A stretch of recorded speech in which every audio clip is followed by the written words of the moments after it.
Jesen je vrijeme kada vrijedni vrtlari nikako ne miruju. Istražuju koje se vrste povrća mogu uzgajati i u ovo doba godine i vjerujem da nailaze na mnoštvo biljaka. O sjetvi u novembru smo već govorili, kao i o zimskom uzgoju graška. Grašak se do kraja novembra može još sijati u južnim područjima, no poseban oblik je kasna zimska sjetva o kojoj ćemo govoriti u današnjem videu. Ukoliko imate neke nedoumice, zanimaju vas različiti načini uzgoja biljaka, pravo vrijeme sjetve, prihrane ili bilo šta slično, odgovore potražite u našim video savjetima. Pratite redovno naše objave, kliknite na znak zvonca kako bi dobivali redovne obavijesti i tako će svaki savjet do vas stići u pravo vrijeme. Grašak je inače biljka koju većinom sijemo u proljeće jer dobro podnosi niže temperature. Beremo ga tada početkom ljeta i tu završava njegov uzgoj. Ne podnosi dobro visoke temperature, pa ga se tokom ljetnih mjeseci rijetko uzgaja. Velik su problem različita oboljenja kojima je grašak podložan, poput pepelnice i plamenjače. No jesenska sjetva graška odličan je izbor iz dva razloga. Prvi je svakako taj što mladi grašak posijan na jesen stiže u rano proljeće i ima veću tržišnu cijenu od onog koji se sije tokom proljeća. Pored veće materijalne dobiti, drugi benefit je taj što biljke mladog graška rano napuštaju parcelu i ostavljaju je slobodnom za uzgoj drugih povrtlarskih kultura, pritom obogativši zemlju dušikom zahvaljujući bakterijama koje fiksiraju dušik i one žive na korijenu biljaka. Uzgoj graška tokom zime ima mnoge prednosti, pa ćemo u nastavku sve to da obrazložimo i kažemo koje su mjere potrebne za uspješan uzgoj i obilan urod. I naravno tu su i prednosti koje grašak ima za kulture koje će u proljeće se sijati nakon njega. Naime, jedna od povrtlarskih vrsta koja ima izuzetno povoljno djelovanje na zemljište je upravo grašak. Osim što ćemo njegovom sjetvom obezbijediti berbu, obogatiti ćemo zemlju korisnim elementima, povećati njegovu plodnost i rahlost. Kao predusjev djeluje pozitivno na većinu drugih biljnih vrsta koje uzgajamo i doprinosi njihovoj rodnosti. Uvijek nam je drago kada nam se javite u komentarima i pišete vaša iskustva, pa ovaj put podijelite sa nama da li ste nekad uzgajali grašak tokom zime i koliko je to bilo uspješno.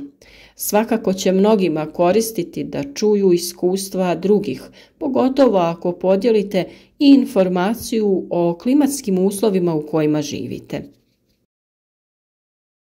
Naravno da ćemo mi navesti sve prednosti, ali i mane jesenske i proljetne sjetve graška. Sjetva graška tokom jeseni ima niz prednosti. U zimskom periodu ova kultura akumulira hranjive materije, prije svega dušik, sprječava eroziju, a može da se iskoristi kao zeleno hranjivo. Nakon uklanjanja ljetnih kultura ima dovoljno vremena da se zemlja obradi i pripremi za sjetvu koja se u kontinentalnim područjima obavlja tokom oktobra i početkom novembra, a u južnim i do kraja novembra. U stvari cilj je da do pojave mraza, snijega i niskih temperatura imamo mlade biljke koje su dovoljno narasle i razvile se da mogu izdržati takve uslove. Sa druge strane, suviše ranom sjetvom one prerastaju i postaju osjetljivije na mraz, dok kod suviše kasne niske temperature mogu biti pogubne za biljke u fazi nicanja. Vrlo je važno da dobro poznajete vaše klimatske uslove da odredite pravi trenutak za sjetvu. Možete ga sijati u redove ili kućice. Kod sjetve u redove na pripremljenoj parceli ili gredici napravimo plitke kanale dubine do 3 cm. Međuredni razmak je od 15 do 20 cm, a razmak u redu je od 5 do 10 cm. Možete ga sijati i u kućice na razmak od 30 cm tako što ćete u kućice stavljati 5, 6 ili više sjemenki. U ovom periodu mlade biljke mogu napasti lisne uši i zbog toga usjev treba redovno pregledati i pravovremeno štititi sa prirodnim preparatima. Oštre zime bez snježnog pokrivača mogu dovesti do izmrzavanja, a prevlažna sredina do truljenja. Kako bi smanjili gubitke, grašak možemo uzgajati u tunelima koji će ih zaštititi preko zime. Prednost jesenske sjetve je što biljke nastavljaju da rastu u rano proljeće, ranije plodonose, imaju dovoljno vlage u zemljištu, uspiju da izbjegnu neke opasne štetočine, a tu se misli na žiške, te također izbjegnu neka različita oboljenja. I pored toga što je tehnika uzgoja skoro ista, proljetna sjetva može biti problematična iz više razloga. Naime, potrebno je sačekati da se zemljište ugrije kako bi pristupili obradi i sjetvi.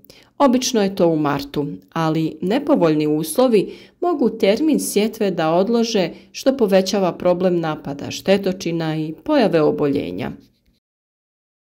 U nekim godinama proljeća su veoma suha i onda je neophodno zalijevanje. No ima tu i prednost to što u povoljnim uslovima grašak niče ujednačeno i biljke brzo rastu. No danas ćemo spomenuti jedan poseban oblik uzgoja, a to je kasna zimska sjetva, kada u zemlju polažemo sjeme koje ostaje neaktivno uspavano zbog zimskih niskih temperatura prekriveno snijegom. Prednost ovog načina je što ovakvo sjeme klija i niče u veoma rano proljeće. Biljke su izuzetno otporne, a usjev izbjegava najveći broj štetočina i bolesti. Kao i svi načini uzgoja, tako i ovaj ima neke nedostatke. Naime, biti će nam potrebne veće količine sjemena, jer bi neki broj zrna mogao propasti. A drugi problem je neujednačeno nicanje i razvoj, što stvara probleme tokom perioda vegetacije oko zaštite i berbe. Za jesenju sjetvu graška izaberite sorte okruglog ili glatkog sjemena, jer pokazuju bolju toleranciju prema nižim temperaturama.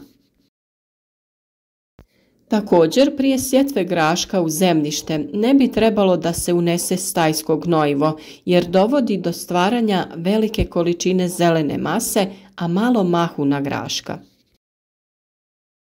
Grašak niče na temperaturi od 6 stepeni, a optimalna temperatura za nicanje sjemena je oko 16 stepeni.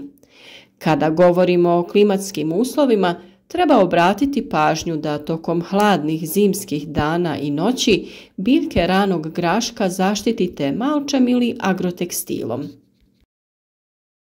Možete i prekriti tlo u koje ste posijali grašak i on će bez problema niknuti kroz tanji sloj malča, a naravno već niknule biljke zagrnite sa većim slojem slame ili nekog prirodnog materijala. Također tu je i zaštita agrotekstilom ili improviziranim plastenicima koje prekrivate najlonima. Taj postupak obavljamo u proljeće nakon nicanja biljaka kako mraz i hladnije vrijeme ne bi usporili njegovo dalje razvijanje. Vjerujem da mnogi od vas već poznajete klimatske uslove u kojima živite, pa možete predvidjeti uspješnost kako jesenske, tako i zimske sjetve graška. Sada kada ste čuli sve prednosti, ali i mane pojedinačnog od načina uzgoja, odaberite onaj koji će vama biti od najbolje koristi. Ukoliko se radi o malim vrtovima, svakako bi vam dobro došao slobodan prostor nakon što u proljeće poberete grašak, da možete sijeti neku drugu kulturu, pogotovo onu kojoj će goditi količina dušika koju je grašak osigurao u tlu. A kada dođe vrijeme za vađenje biljaka iz zemlje, ne zaboravite da ih nipošto ne trebate čupati, nego sa nekim alatom, oštrim škarama, odrežite biljke kod korijena, gornji dio iznesite iz vrta, a korijen ostavite u tlu koji će tu biti i tokom obrade, kako bi ostao dušik koji je potreban biljci koja će se uzgajati poslije graška. Nadamo se da su informacije iz ovog videa bile dovoljno korisne da podržite naš rad sa lajkom ili da podijelite video sa prijateljima na društvenim mrežama. Kao i uvijek, tu smo za sva dodatna pitanja, pa nam se javite u komentarima ili pridružite se našoj Facebook zajednici. Podijelite slike vaših biljaka, iskustva sa vašim načinom uzgoja. U svakom slučaju, lijepo je kada imate podršku drugih vrtlara, a tome naša grupa upravo i služi.